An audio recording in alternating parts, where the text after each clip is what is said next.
आज होता रविवार आणि रविवार म्हटलं की आपला हेअर वॉश डे. नेहमीप्रमाणे ना रात्री तेल लावायचं विसरले, म्हणून सकाळी ना उठल्यावर पहिला तर तेलच लावलं केसांना. आणि तेल लावल्याशिवाय ना मी तर कधीच केस धुवत नाही. त्याच्यानंतर ना कामं आवरून आंघोळ वगैरे आवरली आणि थोड्या वेळ उन्हात गेले होते, कारण ना थंडीच तेवढी वाजत होती.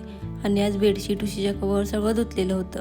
त्याच्यामुळे ना दुसऱ्या उशीच्या कवर बेडशीट घालून घेतल्या आणि हे सगळं बदललं ना तर बेडरूमचा लुकच काही वेगळा होऊन जातो नाही का. त्याच्यानंतर ना मला बनवायचे होते गुलाबजामुन. आणि हे प्रीमिक्सवाले गुलाबजाम तर बनवायला खूपच सोपे असतात. दूध किंवा पाणी घालून मळायचं आणि छोटे छोटे बॉल्स बनवून घ्यायचं. आणि हे तळताना ना गॅस एकदम स्लो करायचा.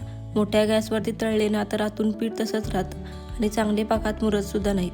मस्त असे गुलाबजाम बनवून घेतले आणि खाऊनसुद्धा बघितले, एकदम मस्त झाले होते. त्याच्यानंतर ना रात्री ना समोसे बनवायचे होते. तसं तर बऱ्याच दिवसापासून ना समोसे बनवूया म्हणत होतो, पण मुहूर्त आज लागला होता.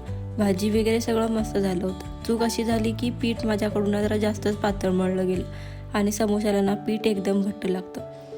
कसे बसे केले पप्पांनी, पीठ पातळ होतं तरी. त्याच्यानंतर ना आम्ही त्याच्यावर ताव मारला. तर चला भेटूया पुढच्या ब्लॉगमध्ये.